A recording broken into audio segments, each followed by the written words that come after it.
Hi. Right, put that there on there.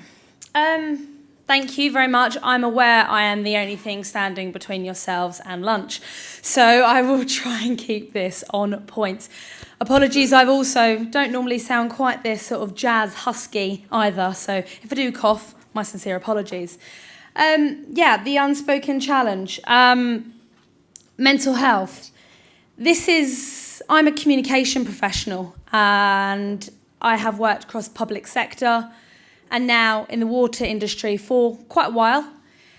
But this is something that's really close to my heart and something that I've been invited to talk to you about today, to engage your brains in a different way, to tell a different kind of story and talk about people who work in our industry in both the communication, customer experience, digital, social, marketing environment as a different kind of frontline. Just one quick warning, there is a couple of sensitive images here, so I just wanted to pop that out. Nothing too gory, but I just wanted to pop that out there.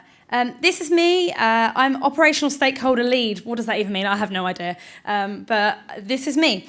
So if it's okay with you, I'd like to tell a story before I get to the crux of what I'm going to talk about today. This is something that Orlo has invited me to share with you in hope that it will put into context why I'm so passionate and why we should be interested in this as an industry.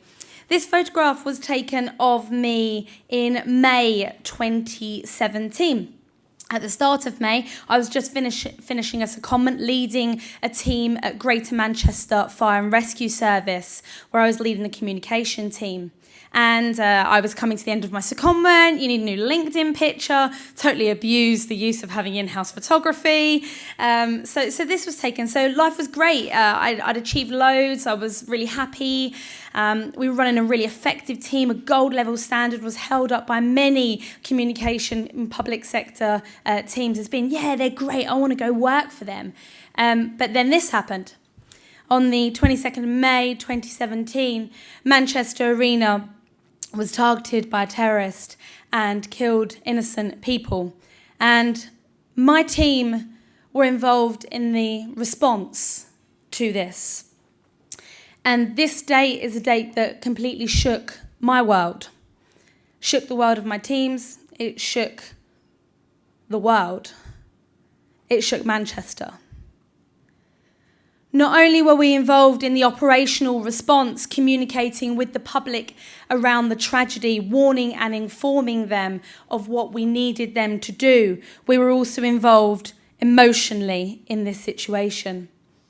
We were involved within hours of it happening, of organising tribute the next day, along with all of the other communicators that worked across Manchester for the councils and the other blue light services.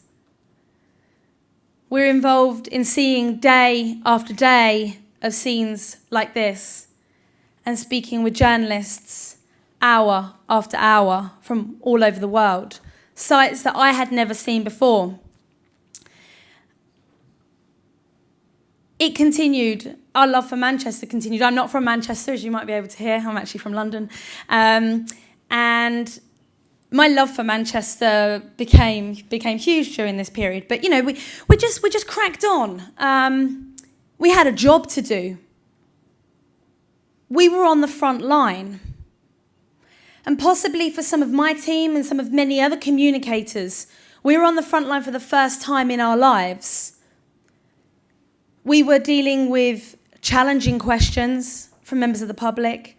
We were dealing with overwhelming messages full of emotion and support and thank you for the amazing work of the emergency services and everyone who contributed to the effort.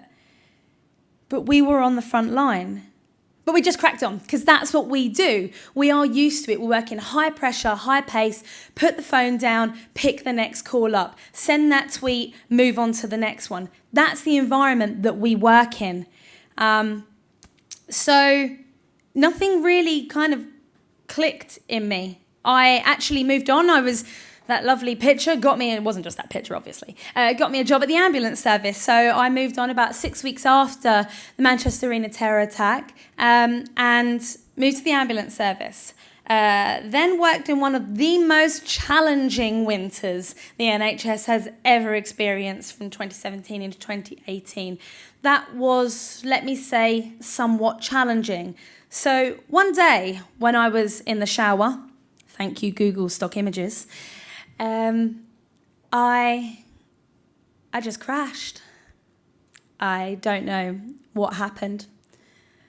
I just fell on the floor and couldn't breathe and was crying uncontrollably. And all I could see when I was in the shower were the faces of my team from Manchester. And they weren't these happy faces, smiling, laughing, team building, learning with each other, growing with each other. They were ashen.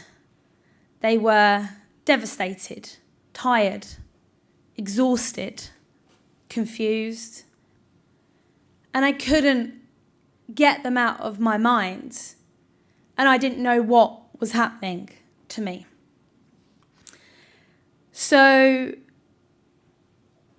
I managed somehow to get out of that shower, and I managed somehow to pick up the phone. And I actually called a helpline run by the firefighters charity because of my working in the fire service. I've done a lot of charity work, and I knew that they would be able to help me. I didn't know, can't explain to you how I knew that, but I knew they'd be able to help me. I picked up the telephone and spoke to someone and was able to understand that what was going on was okay. It's okay to not be okay, the person at the other end of the phone said to me. And for the first time I suddenly realised, oh my, I am not okay. So I actually went to a centre run by the charity out in lovely Devon and was able to get the psychological help that I needed to understand that I had post-traumatic stress disorder, also known as PTSD. But I wasn't on the front line, but I didn't go down there. I didn't see the gore and the blood and the heartache, and I didn't personally speak to the families or all of these things that you'd associate. I wasn't on a battlefield or a warfare. How could I have PTSD? But we are on the front line, and we do see things, and we do experience things, and we do hear things. For me, my PTSD is around guilt. It's a real thing. Guilt that I couldn't do enough. Guilt that I couldn't help my team do the right thing. Guilt that we weren't able to just do that little bit more to make other people's lives better and easier during that time. So when I came back, I spent a lot of time on my horse with my dog. That's that. Got a dog actually to really help with my recovery and to understand about what my emotions meant for me, and understanding a lot about reflection because I really had to spend a lot of time reflecting about what had happened to understand how that was going to impact me moving forward. How was I going to continue to work in a high-pressured environment? How was I going to do that? Well, I had to take some time out and I had to figure out what was going to work for me. One thing I can definitely say is that the Manchester Bee will never mean the same thing to me as it did prior to May 22nd, 2017. But that's okay. And that's one of the main messages, is that for me, this is the reason why mental health, talking about mental health, because we all have mental health, is really, really important. All comms people know what it's like when you're being pulled in a million directions and you're having to be all things to all people. But in my last role, I was finding that less than 5% of my time I was actually doing comms, which is what I'm good at. So really 95% of my time in my last role, which was as a senior manager, I was doing HR, I was doing finance, I was doing governance, I was doing dispute resolution, all of that kind of stuff. And I wasn't really getting to do anything related to my specialism, which is fine for a little while, but after 6 months becomes really quite depressing, and it feels like your specialism and your skills are dissipating by the day. So eventually I just had to get myself out of that situation. There's a stigma. I didn't want to say I felt stressed because comms people are can-do people. We're the fixers. I dealt with much worse so many times before, but for some reason that case really got to me. I just sobbed and sobbed the whole way home. Reading words can be extremely powerful. Everyone is being asked to do more with less. Some days I feel like I will never get to the end of my to-do list, and that makes me anxious. But I just want to make sure that everything gets done, so I do work long hours. My boss set up a competition in the team for social media, whose content could get the most engagement each week. It was meant to be motivational, but it actually became harmful. People would be on the accounts out of hours, responding and making sure they were doing everything they could to get engagement up. It was only one Friday night at 7 p.m. when I was in the office when I should have been in the pub, because I was obsessed with a challenge, that I realised the whole situation was not a good thing. Comms isn't getting the recognition for how 24/7 and on we are all the time. There isn't any out-of-hours rota, but what's expected of us is so full-on. Worst of all, if something contentious that a councillor hasn't spotted isn't responded to over the weekend, we then get blamed. We know it's not fair, but it's just how it is. You feel the pressure, so you just do it after work. Then it's hard to switch off. I bottled everything up until I exploded. I knew it wasn't healthy, but everyone always expects comms to be the happy people. The symptoms weren't necessarily what you'd recognise as being a mental health issue. I had a rash all over my legs. I had a feeling of being low because clearly everything paled into insignificance in comparison to the incident that I'd been involved in. It was only when I went to the doctor and was complaining about the skin condition that she started digging into the other issues that I had going on, and I was quick to tell her that I'd seen someone die, I had difficult staff at work, I was in a place that I didn't know and didn't have any support because I'd moved jobs, and straight away she recognised that I needed some support for my mind rather than my skin. We're the first line of defence. All the trolls, all the negative comments about what the council isn't doing, all of that, my team sees first on social media. I guess you become a bit immune to it all, but there are a few we've really taken personally, and they can just hang over you. I think we then carry a lot of guilt. I find it really hard to separate my work and my personal life online. It's like I'm permanently switched on. Those are the words of some of the dozens of people I spoke to, mainly in communications, not always in customer experience, but of some of the challenges that they face. Because once I decided that I was going to start talking about it, I thought I can't be the only one. And it quickly became apparent to me that I wasn't. And these are apologies, these are communication body stats coming out here, but these are results that have come out this year showing that in PR, 89% of workers struggle with their mental health in the last 12 months, and that's compared with an average in the UK of 69%. We know also that men have got a lower mental well-being than women in this industry as well. And in public sector, which is my background, which is why I'm a touch passionate about it, is that 1 in 4 have taken time off. And the main reasons are around doing more with less. And hopefully some of these you can relate to as well. Top 5 sources of stress. I think we could probably all see ourselves or our teams in some of this stuff. But what can you do? Because it's not all doom and gloom, as we've already talked about today. People are speaking much more about the challenges they face mentally, not just physically. And there are many businesses out there. Anglian Water, I have only worked for them for 4 months, but they are a fantastic company to work for who really embrace my superpowers, as I call them, rather than my mental illness, as other people might call them. I've literally thrown these up here. I've run workshops with people. I've been to different organisations, talked about what they've done. And these are just some of the great things that people are doing out there. And you can do something.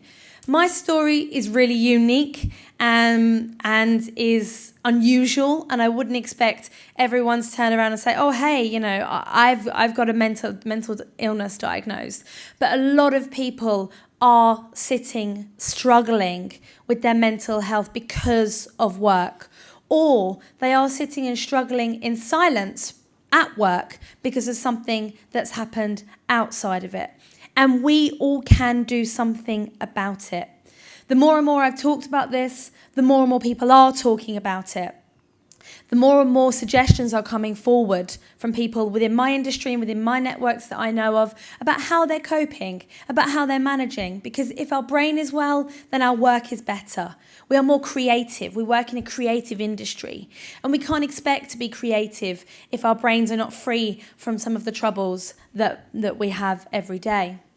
But these are just a few of my favourites. My absolute favourite, which normally people go, can't do that, is a ban of meetings between 12 and 2 every day, which is very tightly linked to making sure you take a lunch break. So these things sound so simple, right? And I'm not an expert. I'm not standing up here like Martin before me, who studied this and is an expert. I am not.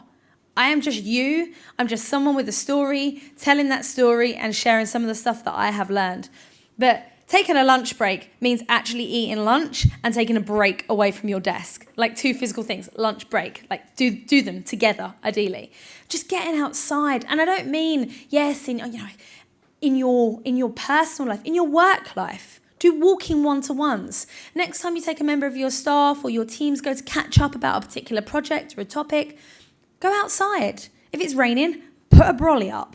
Like, you know, we live in England. It's not Australia here. So be prepared. Go out. Put your walking boots on. Find a local path to go and have your meetings as you walk and talk. I used to work for a chief that used to do cycle rides with the neighbouring police force to have meetings whilst they were cycling. So it was the most productive things that they did. And I really think we've got a responsibility. We talked a bit about today about being publishers, people who work in our industry. We've got a responsibility for the language we use. And I really think that this is coming up more and more now is, it's been a crazy day, it's mad in here, it's manic. All of these things have connotations. And as we move more and more into a society where people are much more aware of mental health, and poor mental health, we're going to be called up on this kind of stuff. So let's really be careful about the language we use and make sure it's appropriate for the situation. We talked about mindfulness, meditation as well. I've worked in businesses where you can get free meditation apps, where meditation is included as part of a session. So think about that kind of stuff. It only takes one person to make the change. If you think, well, I'm just someone who just sits on social all day answering inquiries, you are not just that person.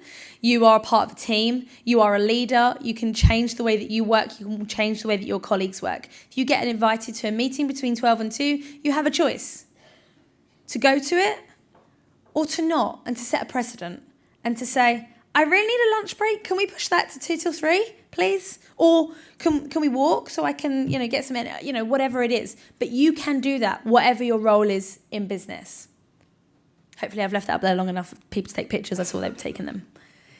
So finally, some resources. Feel free to take pictures of that one as well. Lots of different businesses who are out there. Some great charities that are out there. Mind is absolutely fantastic, the work it is doing in businesses, but also with individuals as well. And there are lots of local, so wherever you are from in the country, there are lots of Mind outreach centres.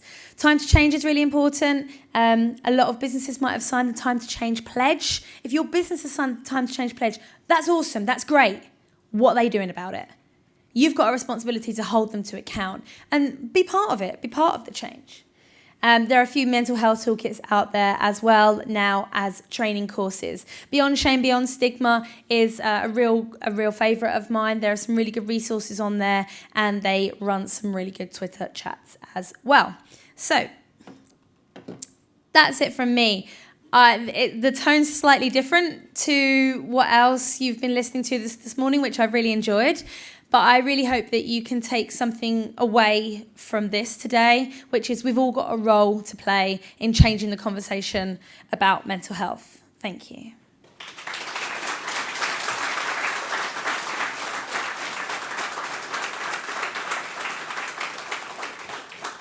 Thank you, Leanne, for sharing that really powerful and important story.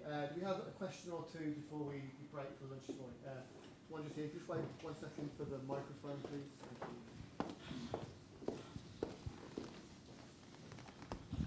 Thank you. More a comment than a question, really.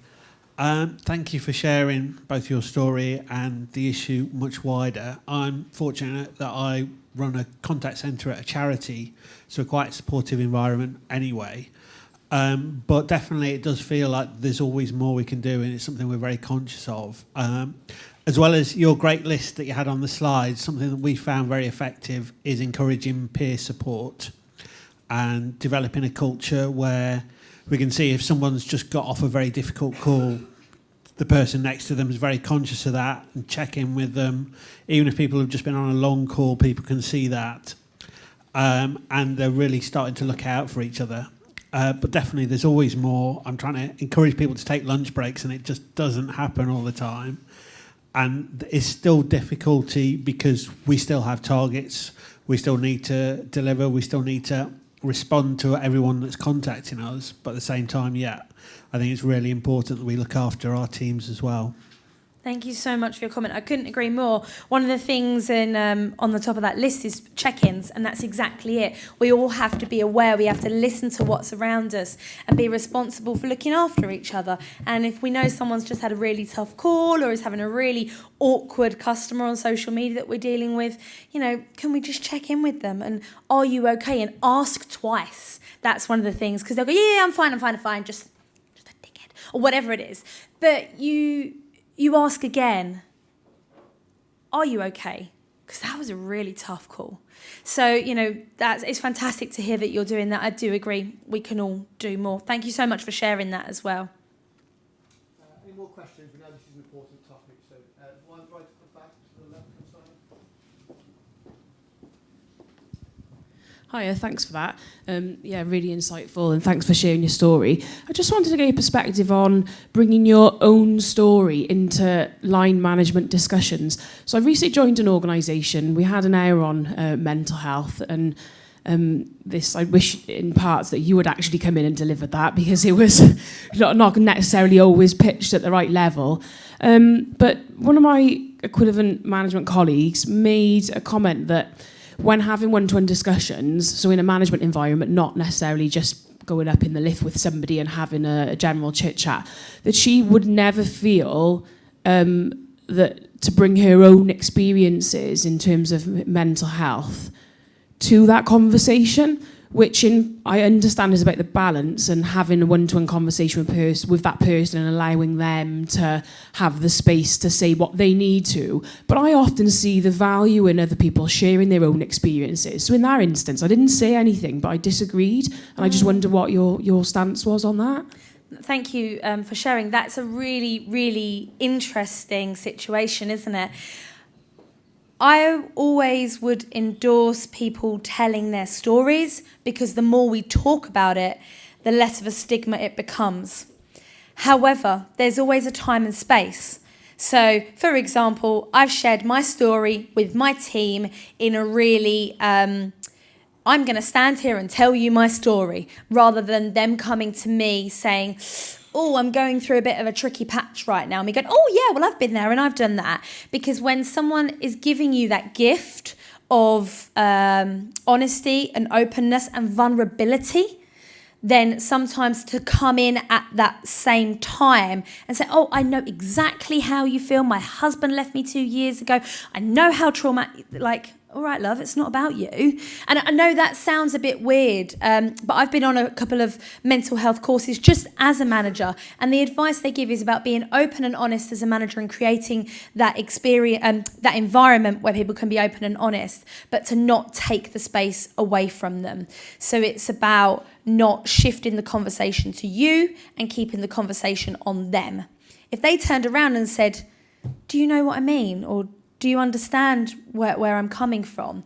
Then that gives you that opportunity. But I would always encourage, especially leaders, to share their stories. Team meetings are great opportunities, lunch and learns, all those sorts of things, giving people that opportunity, because then people will come back to you to share their story. Hope that's just my opinion, definitely just an opinion.